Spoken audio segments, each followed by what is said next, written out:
Halo Revisip, salam keberagaman. Perkenalkan, saya Gregor Aditya dari Kementerian Seni dan Budaya Revisip UNER 2020. Hari ini, kami dari Kemensenbud Revisip UNER 2020 akan menghadirkan sebuah podcast online seputar dunia perfilman yang kedua. Jadi ini adalah episode yang kedua yang bertemakan starter pack sinematografi. Nah, nantinya di podcast online ini kita akan membahas tentang apa saja yang perlu dipersiapkan, apa saja yang perlu dipelajari jika seseorang ingin terjun ke dunia perfilman secara profesional. Dan tentunya di podcast online seputar perfilman yang kali ini, secara bersama-sama kita akan melihat sudut pandang dari dua orang narasumber yang sangat ahli di bidangnya, yang mereka berdua ini adalah pegiat film yang namanya mungkin sudah tidak asing lagi di telinga teman-teman semua. Yang pertama narasumber kita adalah Mas Dwi Cahyo, seorang pegiat film, dan dia juga adalah seorang sutradara dan pemenang peraih penghargaan Gajah Emas di Ganesha Film Festival 2020. Dan satu lagi adalah Mas Theo Maulana. Mas Theo Maulana ini adalah seorang pegiat film yang cukup yang cukup malang melintang juga lah di dunia film. Dan dia ini juga merupakan seorang scriptwriter atau seorang penulis skrip. Nah, nantinya bersama dua orang narasumber tadi, kita akan membahas lebih dalam tentang starter pack. Bagaimana seorang bisa mempelajari dunia film dan bagaimana jika ingin terjun ke dunia perfilman secara profesional. Oke? So, tanpa berlama-lama lagi, langsung saja, inilah dia podcast online seputar perfilman episode yang kedua, Starter Pack Sinematografi. Let's go! Halo Mas Dwi, halo Mas Theo. Halo Mas. Oh, halo. Ini Mas Dwi sekarang kesibukannya lagi ngapain Mas? Di rumah aja atau lagi ada syuting atau gimana Mas Dwi? Aku sih lagi di rumah aja Mas, cuman lagi ngerjain project-project ya kecil-kecilan lah. Ada project, alhamdulillah masih ada dikit-dikit. Ya. Kalau Mas Theo gimana Mas Theo? Ya sama, mencari uang. Kebetulan kerjanya di bidang persyutingan. Ya jadi ya sebenarnya intinya walaupun pandemik ya tetap harus kreatif lah Mas ya, gitu ya. Karena kebutuhan perut nggak bisa ditunda. Yoi. Mantap nih. Ini kalau aku boleh tahu nih, mungkin Mas Dwi ini domisili di mana Mas sekarang? Aku tinggalnya di Sidoarjo Mas, di Sedati. Kalau Mas Theo Mas? Aku di Surabaya. Oh. Kebetulan, Oke. ya aslinya Gresik tapi. Oke ya, ini mungkin aku langsung ke pertanyaannya aja ya Mas ya. Boleh. Oke. Gini sih Mas, mungkin kan dari teman-teman FISIP mungkin kan juga ada banyak gitu yang memiliki ketertarikan untuk terjun ke dunia film secara profesional gitu. Nah, mungkin ada yang belum tahu juga, mungkin bisa dijelasin sebenarnya komponen-komponen yang ada dalam perfilman secara profesional tuh, kalau kita ngelihat dari segi sumber daya manusianya yang dilibatkan tuh ada apa aja sih Mas sebenarnya komponen-komponennya itu?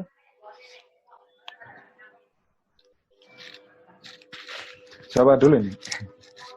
Ya mungkin ya bebas saja sih, mau Mas Theo mau Mas Dwi duluan terserah. Jauh Dik. Oke, siap. Karena Mas Tio adalah salah satu pembina saya dan pembimbing saya. Saya menghormati beliau. Sebenarnya komponen dalam film ya, SDM-nya ada yang terpenting ada 3 sih, yaitu ada produser, sutradara dan penulis.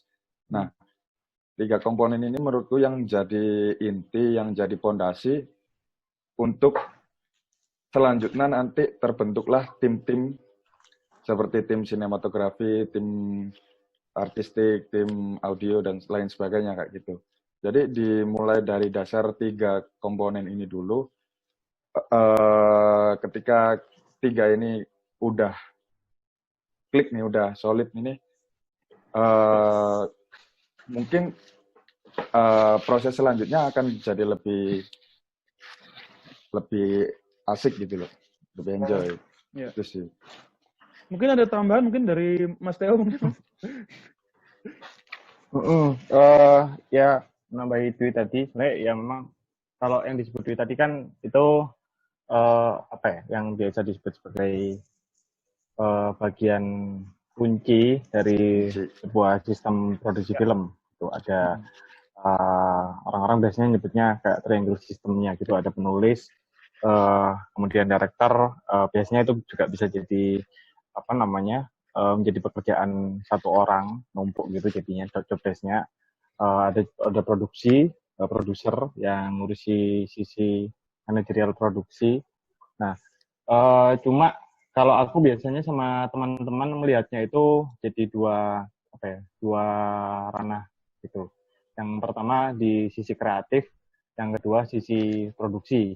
Nah, sisi kreatif itu ada sutradara, ada penulis, terus yang di sisi produksi itu semua departemen yang kemudian membantu merealisasikan konsep yang udah dibuat sama teman-teman dari kreatif. Misalkan di situ kepalanya adalah ada seorang produser, ada line producer, ada astrada, itu yang nyusun penjadwalan bagaimana syuting bisa berjalan dengan efektif dan efisien. Terus ada juga teman-teman dari departemen kamera, terus artistik, dan lain semacamnya. Banyak sih. Sebenarnya pengetahuan ini bisa didapatkan di Google. Pengetahuan dasar tentang sistem produksi film ya, itu sih. Oke. Ini sih, mungkin kan tadi kan dari Mas Theo sendiri kan bilang apa tadi dalam komponen film secara sumber daya manusia itu kan secara garis besar kan dibagi menjadi 2 ya. Yang satu dari sisi kreatif, dia yang mengkonsep filmnya seperti apa.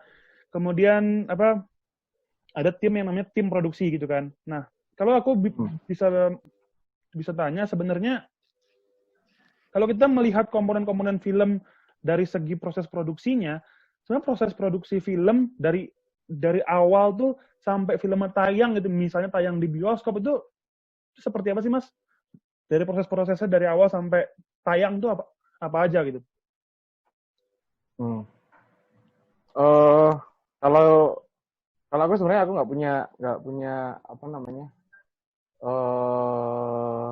pengetahuan yang pasti tentang itu. Kalau ngomongin film bioskop ya, karena aku sendiri belum pernah bekerja di ranah itu. Sejauh ini aku masih bekerja di ranah yang distribusinya bukan ke arah bioskop, misalkan kayak iklan atau arah festival film begitu. Tapi kalau ngomongin garis besar pola produksinya dari awal pertama kali ide itu dibuat dan kemudian sampai film itu ditayangkan, ya mungkin tepatnya bisa dibagi jadi tiga proses besar. Praproduksi itu proses pengolahan ide, biasanya ada penulisan naskah, di situ ada pengotokan ide, lalu ada dari naskah yang udah dibikin itu di breakdown menjadi panduan produksi. Jadi tiap bagiannya itu kebutuhannya apa aja, secara tempat, secara talent, secara alat, secara logistik dan lain semacamnya. Terus ada tahap selanjutnya itu produksi. Singkatnya itu proses di mana konsep yang udah dibikin dan segala turunannya itu dieksekusi di hari syuting. Nah, lalu yang terakhir fase produksi itu editing. Dalam segala aspek ya, nggak cuma visual tapi juga audio. Nah, setelah filmnya jadi, itu baru didistribusikan, dan hari ini kan pilihan distribusi ada banyak sekali kan. Kalau dulu mungkin ngomongin film, melulu larinya itu ke bioskop atau mungkin TV. Nah, sekarang kan udah beragam, bisa ke platform-platform OTT kayak Netflix atau lain semacamnya. Bisa juga ke sekedar kayak ke YouTube atau ke festival film yang seringkali disebut sebagai ranah independen itu sih. Nah kebetulan aku dan teman-teman di sini itu sampai sejauh ini belum mengerjakan atau membuat film yang orientasinya untuk didistribusikan di bioskop, dan aku pikir itu kayak jenis keahlian yang lain atau pengetahuan yang lain gitu. Setelah filmnya jadi ini gimana caranya bisa tayang di bioskop, pasti kan itu cukup apa ya, cukup rumit juga langkah-langkahnya, kontak jaringan bioskopnya, kontak eh, pihak-pihak terkaitnya gitu-gitu sih. Belum lagi perizinan sensor. Mungkin Dwi sedikit banyak tahu tentang itu. Mas, Oke. mungkin sebelum kita lanjut ke Mas Dwi, mungkin gini sih ya. Mungkin aku kan di sini kan aku kan sedikit banyak kan aku kan baca-baca lah ya gitu. Dan yang aku baca tuh apa ya? Mas Dwi ini kan apa namanya, dia kan juga pemenang dan peraih penghargaan Gajah Emas gitu kan di Ganesha Film Festival 2020 ya. Ya kan ya kalau nggak salah ya. Ya. Itu waktu Mas Dwi bikin film yang berjudul Lantun Rakyat kalau nggak salah. Itu proses produksinya kira-kira itu gimana Mas? Mungkin bisa di-sharingkan gitu Mas mungkin. Oke. Kalau ngomongin Lantun Rakyat pasti nggak lepas sama program Doklinik ya, karena film Lantun Rakyat sendiri adalah output dari Doklinik yang digagas oleh teman-teman Sinema Intensif bersama Wisma Jerman pada waktu itu. Nah, aku merasa beruntung sekali di sana ketemu senior-senior yang menurutku sangat keren lah menurutku, karena bisa membimbing teman-teman di Doklinik. Akhirnya karya Doklinik, karya workshop ini nggak hanya sekedar jadi nggak hanya sekedar jadi output belajar aja, tapi ternyata bisa lebih dari itu, dan aku nggak expect lebih sih sebenarnya.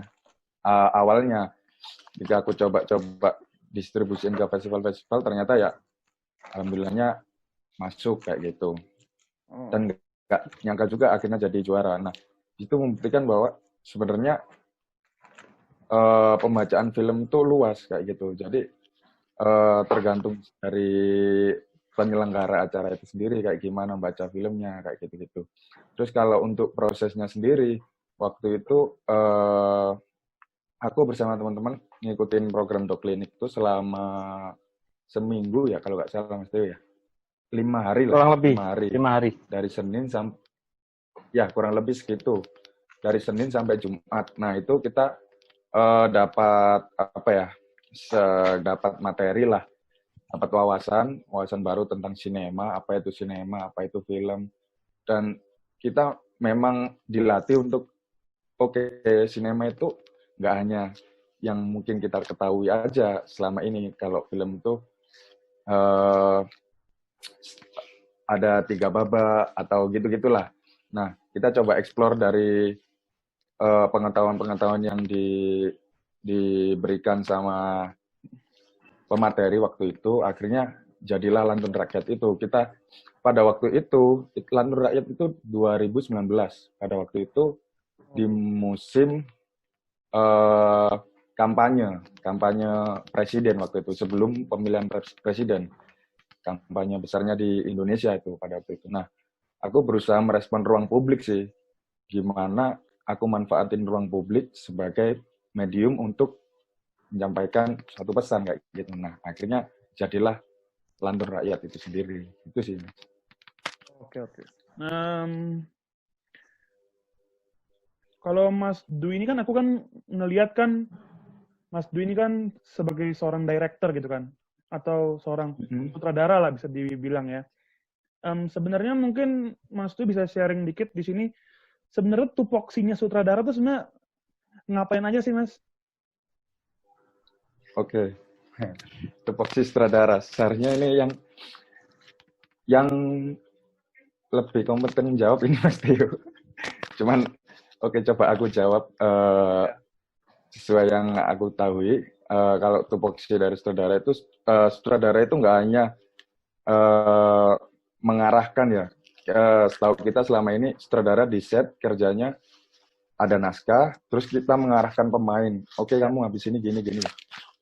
Mungkin setahu kita secara kasat mata cuman kayak gitu gitu. Cuman tugas dan tanggung jawab sutradara itu menurutku sangat besar, dan yang chief dari departemen kreatif itu ada di sutradara kayak gitu. Jadi mulai dari penggodokan ide sampai naskah jadi draft 1 dan sampai seterusnya kayak gitu. Sampai akhirnya dibikinlah treatment dari sutradara itu sendiri, punya treatment, akhirnya proses syuting. Nah, itu menurutku apa ya? Kontrol kreatif dari film itu ada di sutradara sih. Setelah film itu jadi, barulah yang mengontrol film itu baru produser. Maksudnya untuk masalah distribusi dan lain sebagainya baru kembali ke produser. Jadi menurutku sutradara di praproduksi sampai pasca produksi wajib mengawal proses itu semua kayak gitu, dan dia yang memimpin. Itu sih. Dan yang terakhir memang harus mempertanggungjawabkan filmnya. Kayak itu. Ya, mungkin dari Mas Teo. Ya berarti sebenarnya bisa dibilang sebenarnya peranan sutradara ini termasuk salah satu yang paling vital juga gitu ya Mas ya, dalam pembuatan sebuah film gitu ya. Nah, benar. Kemudian kalau untuk Mas Teo nih kan, Mas Teo ini kan sebenarnya kan juga seorang dosen kan, ya kan. Dan yang aku tahu kan sebenarnya kan Mas Teo ini kan apa namanya, kalau dosen itu kan dosen bagian menulis kreatif gitu kan. Nah, sekarang aku mau tanyain soal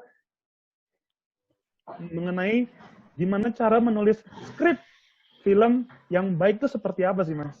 Nah.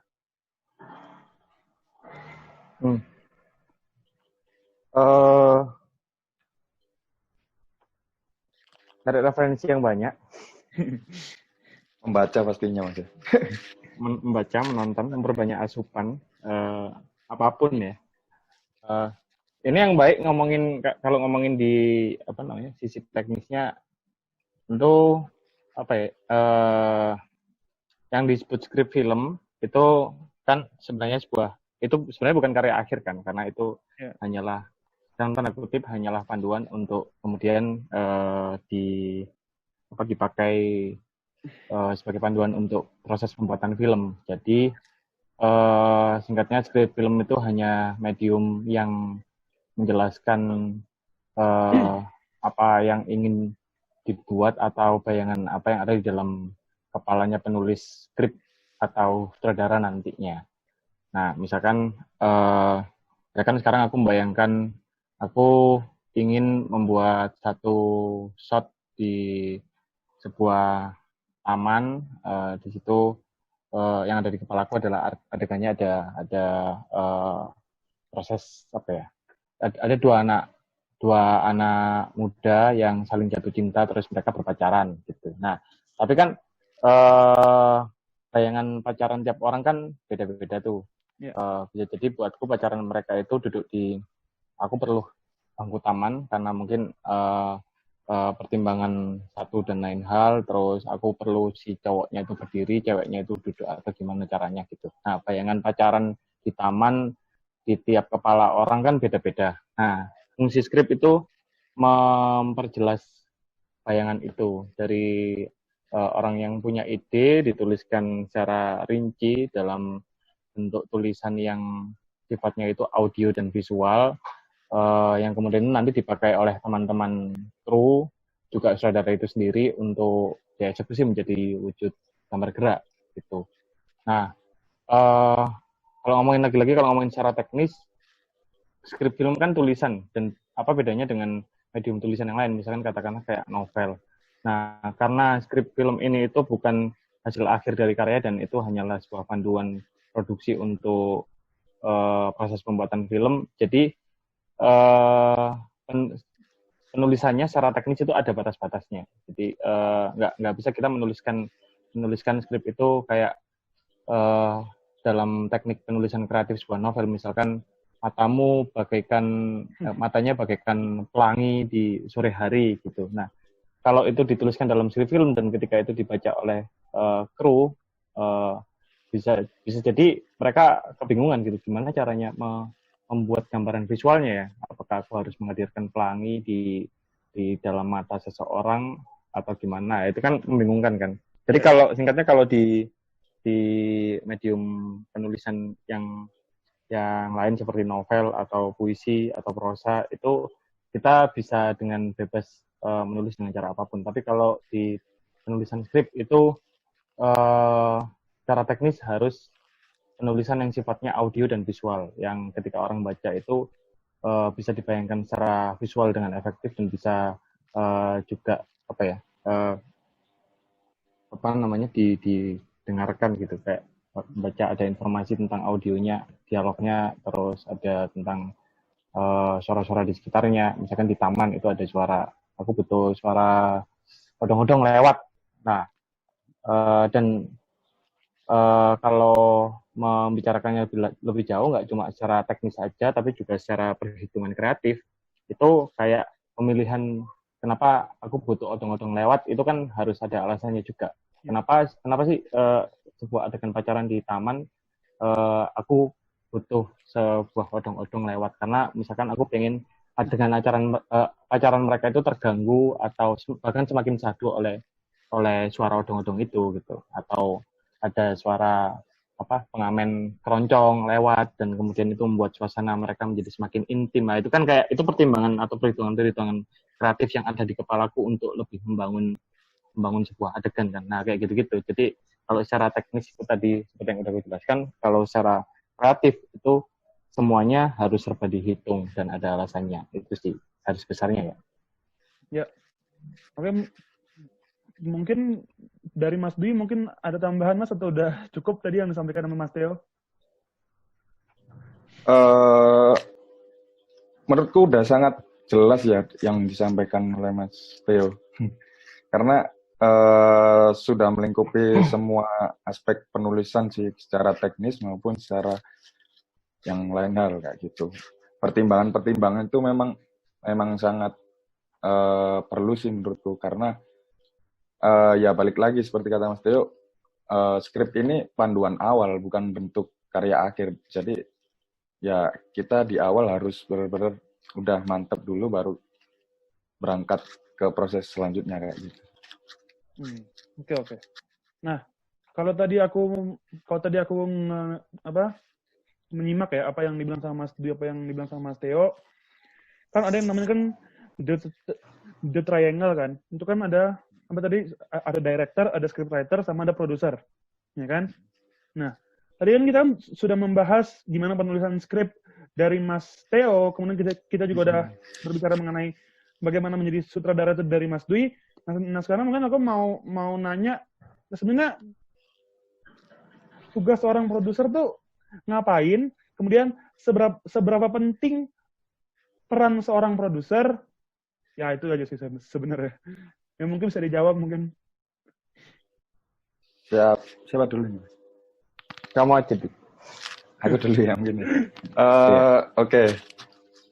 Jadi produser itu seperti kata Mas Theo tadi di awal pembukaan, produser ada triangle system, ada produser, penulis, dan sutradara kayak gitu. Ya. Ada departemen kreatif, ada departemen produksi. Nah, departemen produksi ini adalah chiefnya, kepalanya itu ada di produser kayak gitu. Jadi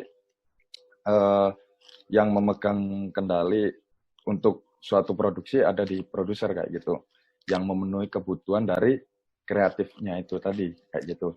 Namun produser itu nggak hanya berhenti di situ aja.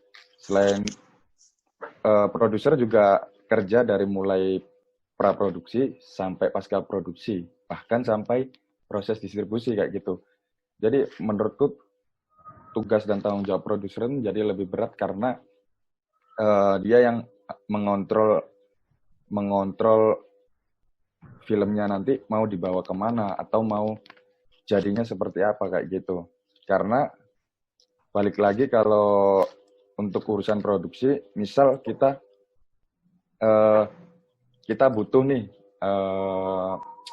di skrip tertulis misal ada kayak dibilang Mas Teo tadi ada odong-odong di taman kayak gitu.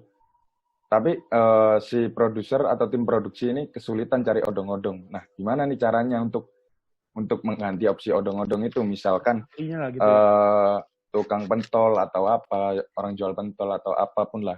Nah, itu pertimbangan-pertimbangan itu bisa didiskusikan antara tim kreatif dengan tim produksi kayak gitu.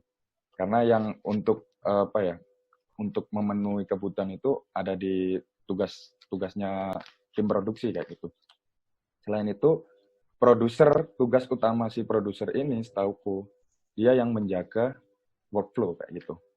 Menjaga workflow dari mulai praproduksi sampai pasca produksi gitu. Jadi ketika mungkin ya kita nggak pernah tahu ada suatu kendala ya di dunia ini kayak gitu.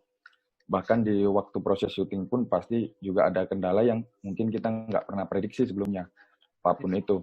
Nah, fungsi produser di situ mungkin yang kembali lagi yang mengontrol workflow-nya. Jadi misalkan ada kesalahpahaman antar kru atau apapun, nah disitulah tugas produser untuk turun ataupun mungkin diwakilkan oleh bawahnya itu line produser atau apa. Nah itu tugas utama produser. Selanjutnya di proses distribusi, ini menurutku paling penting ya. Oke. Di awal kita mulai bicara ide dan akhirnya jadi naskah. Tentunya kita pasti punya bayangan film ini bakal kita bawa kemana nih? Ke festival kah? Atau ke platform OTT kah? Atau mungkin ke bioskop kayak gitu. Nah, tugas produser adalah untuk memikirkan semua itu. Jadi kalau untuk festival, gimana caranya film ini bisa masuk ke festival-festival yang diinginkan. Misal festival A, B, C kan ada banyak festival dan ada banyak karakter di festival di situ. Selain itu, kalau mungkin memang di awal disepakati untuk tayang ke platform OTT, misal, nah perjanjian kontraknya seperti apa kayak gitu-gitu. Terus untuk tayang ke bioskop, perjanjian sama pihak bioskop dan segala macam itu yang ngurusin semua ada di tim produksi kayak gitu. Yang bertanggung jawab produser. Masalah kontrak, masalah keuangan, masalah pencarian dana dan segalanya itu sih. Oke. Mungkin ada tambahan dari Mas Teo atau udah cukup dari Mas Dwi tadi penjelasannya? Cukup sekali. Oke. Nah, kalau tadi kan kita kan ngelihat itu kan apa namanya dari segi khususnya gitu kan. Maksudnya kita membahas tentang tadi ada kita bahas tentang sutradara, kita bahas tentang penulis skrip dan kita juga bahas tentang produser.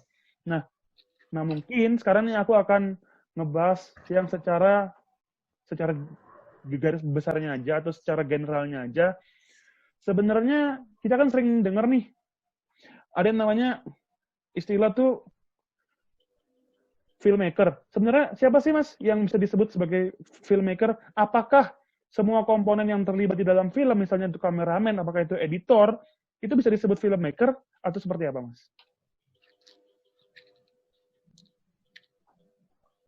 Ini udah mau habis ya waktunya, kayaknya zoomnya. Ini sih sendiri nggak sih? Unlimited sih ini Mas. Sosok tadi udah Oh ya. Udah kuperpanjang juga sih. Oke. Siapapun bisa mengaku menjadi filmmaker sih. misalkan aku misalkan anak SMA gitu atau siapapun anak SMP atau bahkan orang tua dia membuat sebuah karya yang mereka sebut sebagai film gitu, meskipun itu sekedar pakai HP, tapi sejauh outputnya itu gambar gerak gitu. Dan dia kemudian ketika karyanya udah jadi itu menyebut bahwa ini adalah sebuah karya film dan kemudian ini telah membuatku menjadi seorang filmmaker, ya itu boleh-boleh saja gitu. Jadi kupikir siapapun bisa jadi filmmaker dan eh, apa tanpa tanpa apa ya tanpa ada beban yang istimewa gitu bahwa seorang filmmaker itu adalah sosok yang wah gitu. Saya pikir biasa aja sih. Karena medium audiovisual sekarang sangat masif gitu, siapapun sekarang mengkonsumsi produk-produk audiovisual, siapapun bisa membuat produk audiovisual, siapapun bisa mengakses itu gitu dengan begitu masif daripada tahun-tahun sebelumnya. Jadi nggak ada yang istimewa banget dari katakanlah sebuah film atau medium semacamnya. Kalau aku ya. Mungkin Mas Dwi mungkin ada mau tambahan, Mas? Sepakat sih sama Mas Theo, semua orang bisa disebut filmmaker dan bisa mengaku dirinya filmmaker kayak gitu. Tinggal apa ya? Tinggal film yang dibuat itu baik atau jelek gitu. Nah, itu tinggal itu sih. Tinggal apa ya? Sesuatu yang dibikin itu kira-kira ada apa ya? Baik atau enggak itu sih. Manfaat atau tidak. Mungkin itu sih.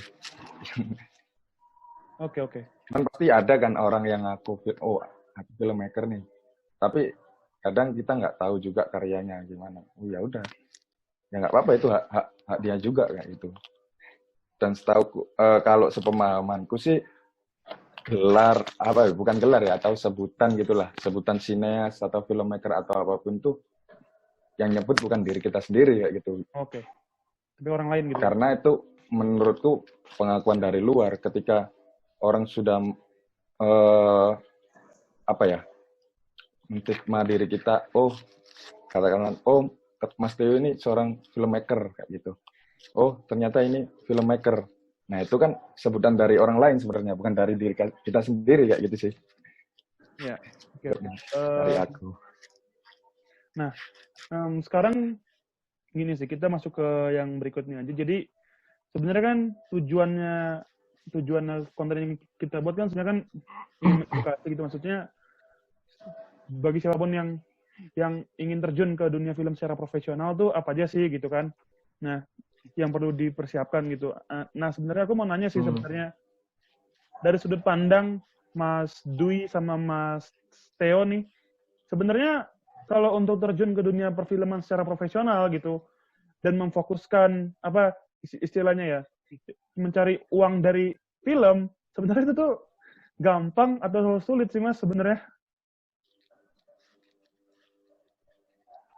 Kalau nggak gini deh, apakah lebih tepatnya tuh, apakah profesi ini tuh menjanjikan atau tidak gitu deh, kayaknya. Mungkin Mas Theo yang bisa jawab karena yang terjun di dunia profesional langsung gitu. Iya. Waduh, profesi ini menjanjikan aku tidak.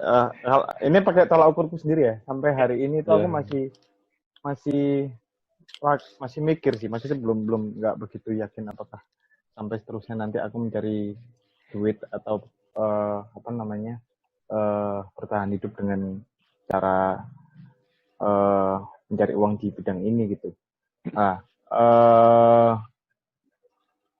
Kalau tadi pertanyaannya spesifik ke film, aku nggak tahu karena aku sampai hari ini belum dan bukan seorang pekerja film yang profesional. Kalau ngomongin film, sampai hari ini aku dan teman-teman di sini itu yang biasa kerja atau produksi bareng denganku itu ranahnya atau skalanya itu masih bermain-main aja gitu. Kita membuat film pendek, kita membuat film karena ingin senang-senang, kita membuat film bisa sangat dadakan dan ketika filmnya udah jadi sangat bisa sesuka hati mau dilempar ke sana ke sini gitu.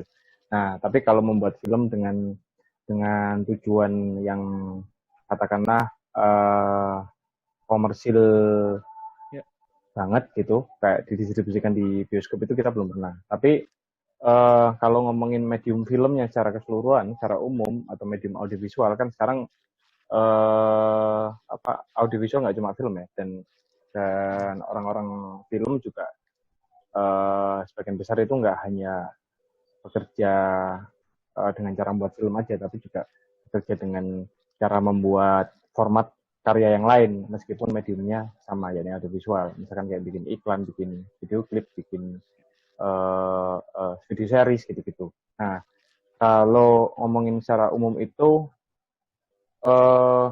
menjanjikan atau enggak, mungkin bagi orang lain menjanjikan atau mungkin di kota lain menjanjikan, tapi kalau di Surabaya masih meragukan gitu, karena eh, apa ya, masih jauh dari baik sih.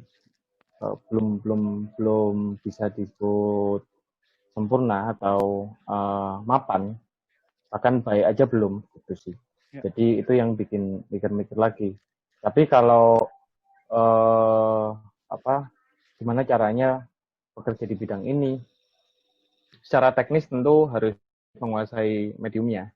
Ya. Entah itu nanti teman-teman bekerja di sisi teknisnya, misalkan sebagai kameramen, atau sebagai lighting, giver, atau sebagai pekerja teknis yang lainnya, atau teman-teman bekerja di sisi kreatifnya gitu, kayak misalkan bikin konsep, atau menulis naskah, atau bahkan menjadi sutradara, atau di sisi manajerialnya menjadi produser gitu-gitu. Tapi yang pasti semua departemen itu, gitu, semua bagian itu di awal itu harus menguasai mediumnya atau memahami betul mediumnya, bahwa ini adalah medium audiovisual dan kebutuhan untuk membuat medium audiovisual itu adalah peralatannya ini, kemudian syarat-syarat yang lain yang perlu dipersiapkan agar ketika membuat medium itu bisa dengan efektif dan efisien, itu yang harus dipersiapkan adalah ini.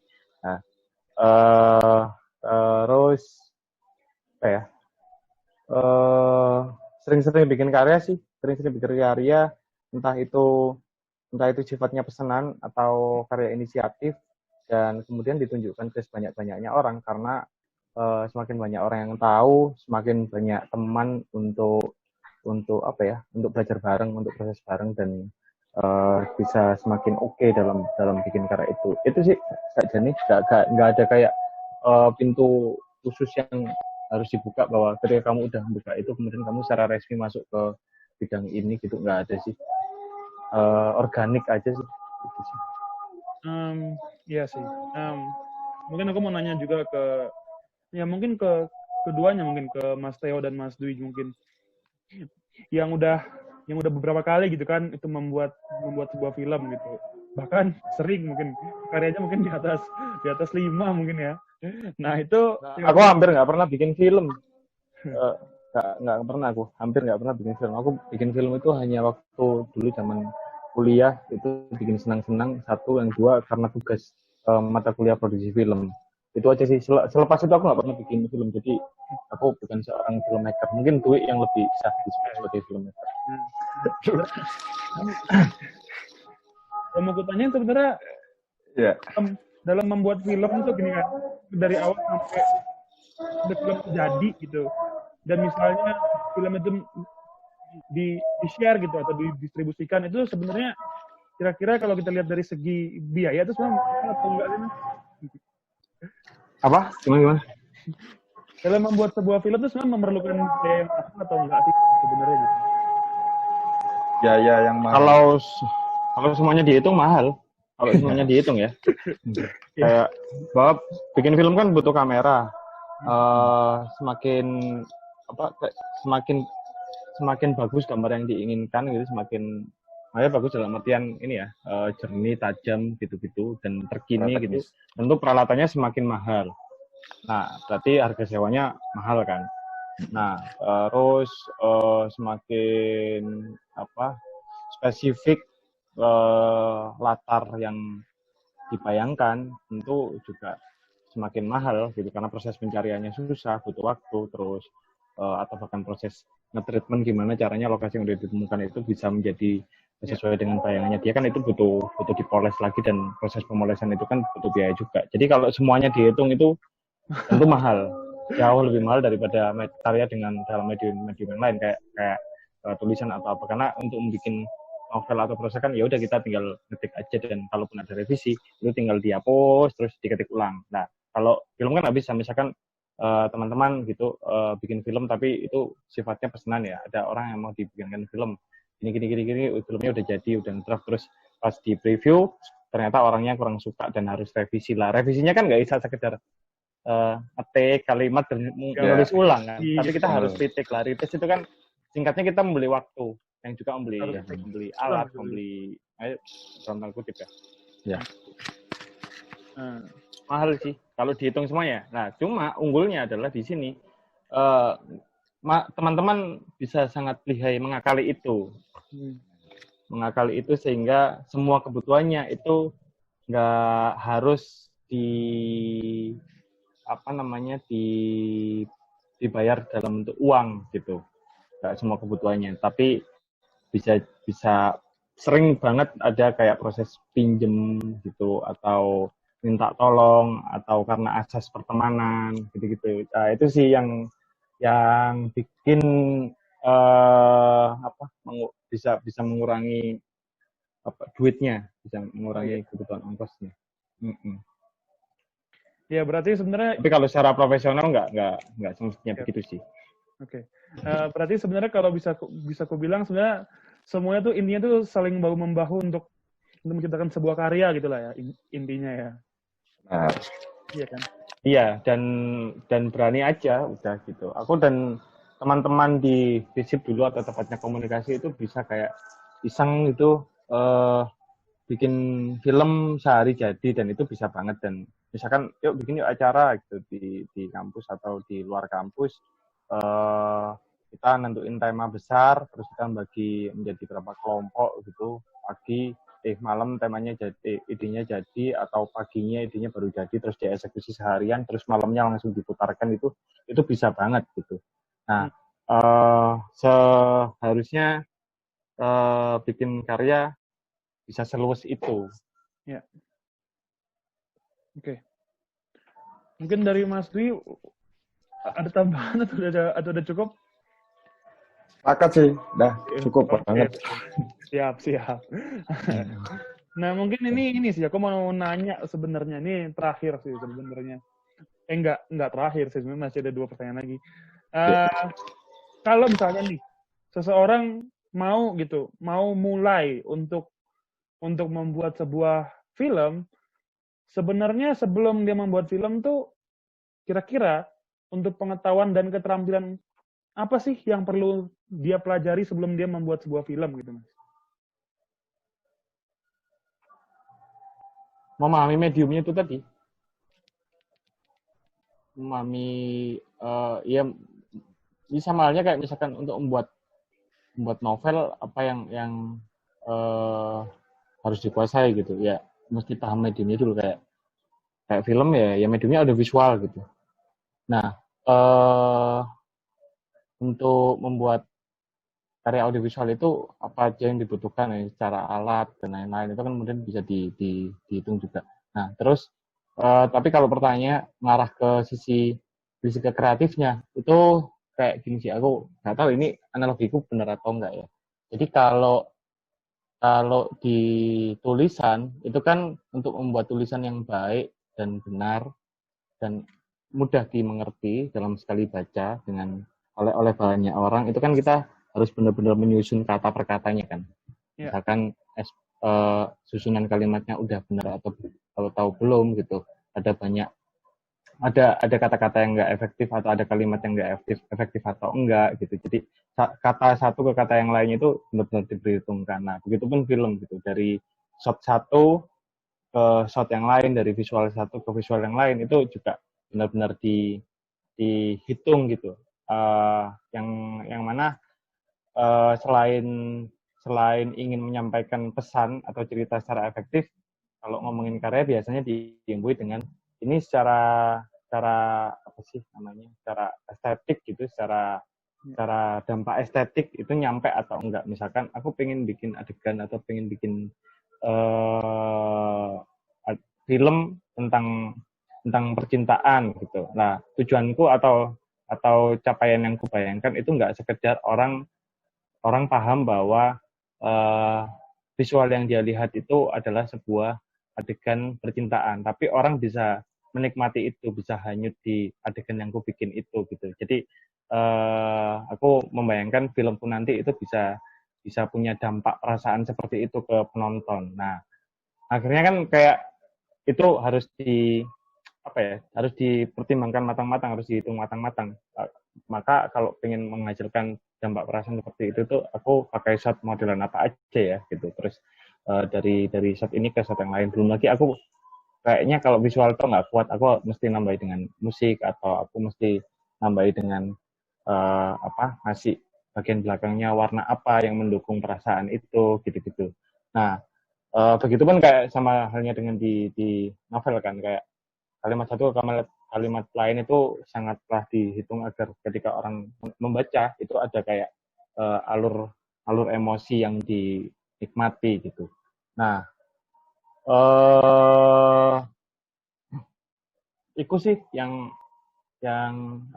pertimbangan di sisi kreatifnya ya. Jadi sebenarnya serunya itu ketika membahas sisi itunya, tapi kalau ngomongin sisi teknisnya itu ya standar aja sih. Nggak tahu Dwi mungkin ada tambahan ya.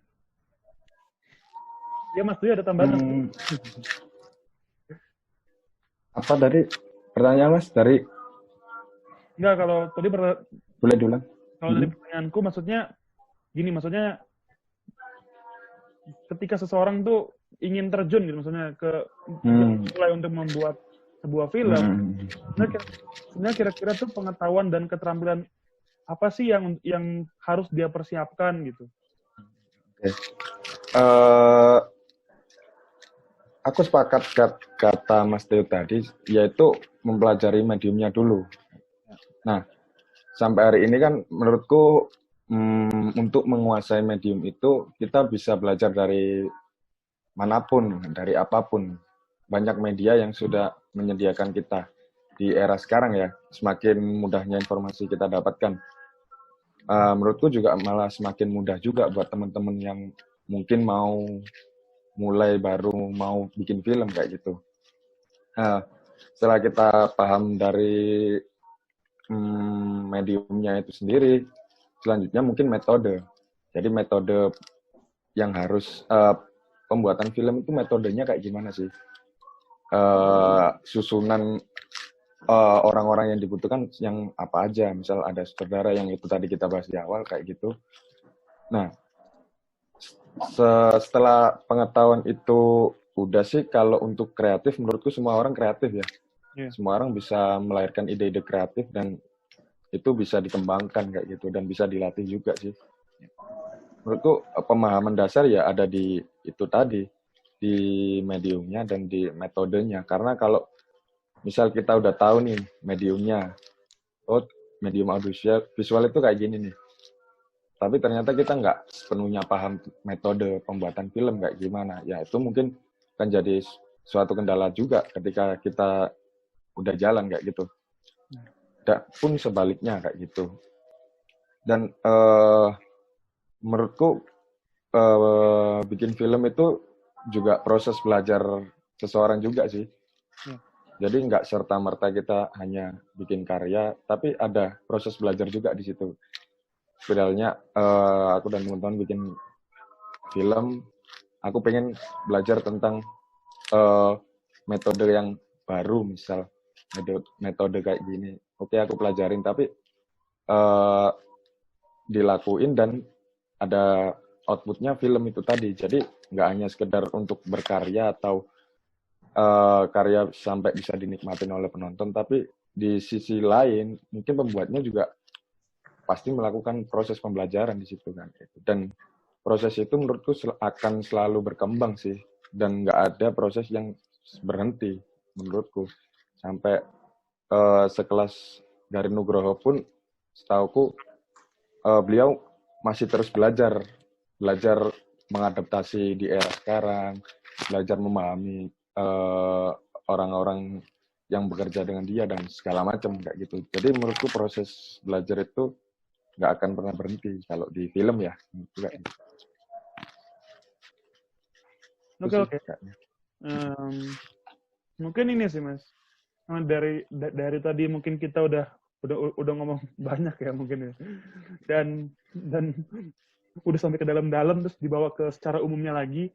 Nah, sekarang ini terakhir nih mungkin nih. Kira-kira nih, Mas Teo sama Mas Teo nih ada nggak sih atau satu atau dua pesan-pesan untuk teman-teman yang nonton konten ini nantinya? Mungkin dari Mas Dwi dulu mungkin. Oke, pesan-pesan ya buat teman-teman. Pesanku sih cuman apa ya? Ya, aku sepakat sama Mas Teo. Bikin film itu luas, sifatnya luas. Kita nggak harus saklek dan nggak harus kaku, harus gini, harus gitu. Semua punya metode masing-masing dan punya cara yang nyaman dengan dirinya masing-masing kayak gitu. Setiap orang menurutku. Dan apa ya? Metode itu bisa kita ulik terus, bisa kita cari terus kayak gitu. Senyaman kita kayak gimana. Jadi kalau mau bikin karya film gitu, menurutku ya udah kita bikin aja.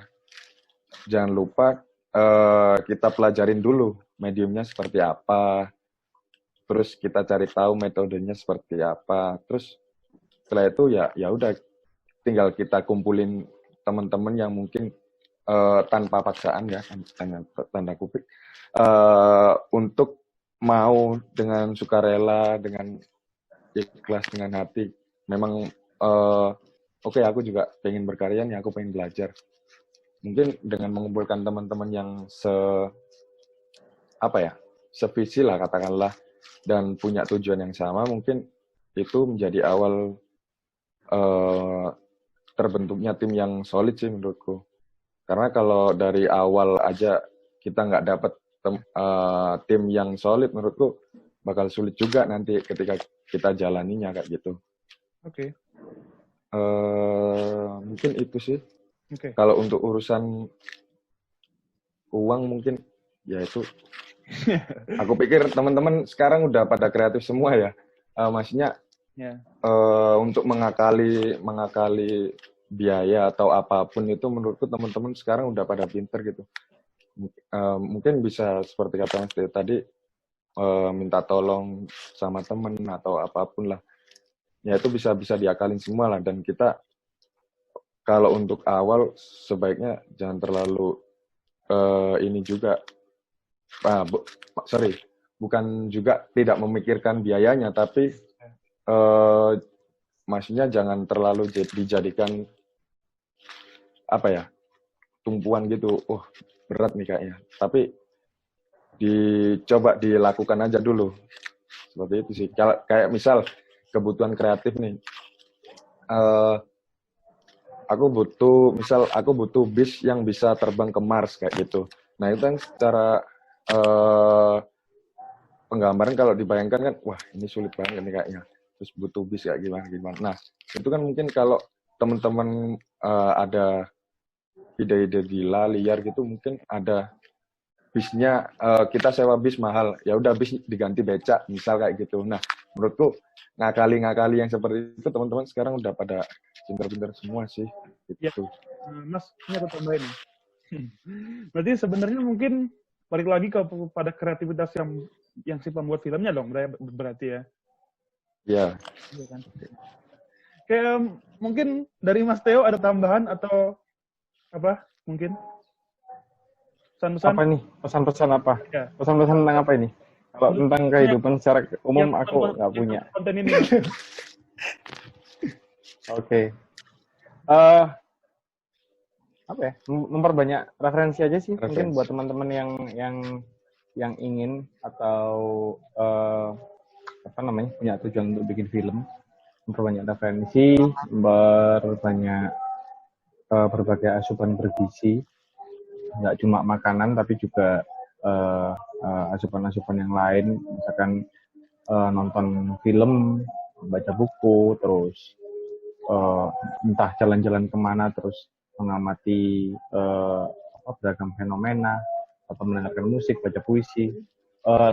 Inspirasi atau referensi bisa didapatkan dari manapun, singkatnya gitu. Nah, tinggal nanti waktu aku yakin semakin banyak referensi, semakin oke ide yang dihasilkan, karena semakin banyak referensi kita jadi semakin berhati-hati atau semakin penuh perhitungan ketika membuat apapun gitu kan. Misalkan kayak bikin ide, kita jadi gak gampang puas karena misalkan aku mau bikin film tentang cinta gitu. Itu kalau misalkan referensi kita sedikit, itu kan mungkin ide yang ada di kepala kita seolah itu udah yang paling luar biasa kan, atau udah yang paling lain daripada film-film yang ada, padahal film seperti itu udah sangat banyak sekali jumlahnya dan udah menjadi barang yang klise gitu kan. Nah, jadi dengan banyaknya referensi kan kita jadi lebih berhati-hati dan penuh perhitungan. Itu udah ada yang bikin nggak ya gitu. Maka yang dihasilkan bisa menjadi sesuatu yang baru dan, atau minimal beda dari yang udah ada atau punya tawaran apa gitu. Gitu sih. Kuncinya itu. Kalau perkara teknis atau eksekusinya itu ya yang penting kalau mau bikin film ya yang penting ada alat untuk membuat karya dalam bentuk audiovisual, entah itu pakai kamera bagus atau entah itu pakai HP, itu pasti bisa dibikin sih gitu. Karena kalau yang urusan yang lainnya kayak lokasi atau apa, kita bisa banget kayak kata Dwi tadi diakal-akali atau dicari-cariin. Kalau semuanya nggak harus diwujudkan melalui uang gitu sih. Kalau di sini ya itu masih bisa banget. Oke. Ya mungkin ini aku rasa cukup ya kayaknya, soalnya dari tadi kayaknya udah sangat jelas ya, dan sangat banyak banget ilmu yang di-share ke teman-teman yang nantinya akan nonton konten ini. Mungkin ini aku tutup aja. Terima kasih Mas Dwi dan Mas Theo atas kesediaannya untuk hadir di konten ini. Ya. Semoga nantinya konten ini menjadi konten yang bermanfaat, dapat dinikmati oleh semua orang, dan pada akhirnya makin banyak orang yang tergerak untuk membuat film dan membuat dunia film di Indonesia semakin maju lagi. Oke? Sekian dan terima kasih. Amin. Oke teman-teman semua, sekian aja podcast online seputar perfilman episode yang kedua dengan tema Starter Pack Sinematografi. Jadi mungkin di sini saya akan sedikit merangkum ya apa yang disampaikan oleh Mas Tio dan Mas Dwi. Intinya sebenarnya ada dua ya. Yang pertama adalah jika kalian ingin memulai untuk membuat film itu, pahami dulu mediumnya. Misalnya kalian mau nguploadnya itu di YouTube, ya pahami dulu mekanisme YouTube seperti apa. Misalnya kalian mau ngupload film itu di Netflix, atau kalian mau bekerja sama dengan production house, atau misalnya kalian mau membuat film itu untuk tayang di apa ya istilahnya, untuk tayang di screen komunitas, ya itu kalian pahami dulu mediumnya. Dan pesan yang kedua adalah, jika kalian ingin memulai untuk membuat film, apa istilahnya, kalian harus menggali banyak referensi gitu. Kalian harus menggali banyak referensi, baik itu dari buku, maupun kalian nonton YouTube, ataupun kalian menonton film berbagai genre. Itu juga termasuk dalam apa istilahnya menggali referensi lebih dalam. Dan terakhir sebenarnya Mas Teo dan Mas Dwi ini berpesan bahwa jika kalian mau mencoba untuk membuat film itu, jangan tunggu-tunggu, mulai aja dulu, karena percaya setiap proses yang kalian jalani dalam membuat film dari awal sampai akhir itu merupakan proses pembelajaran yang bisa kalian ambil hikmahnya. Jadi bukan cuma sekedar berkarya saja, tapi juga ada pembelajaran yang bisa kalian ambil. Oke? Sekian dari kami. Semoga bermanfaat dan semoga kita bisa ketemu lagi di lain waktu. Salam keberagaman.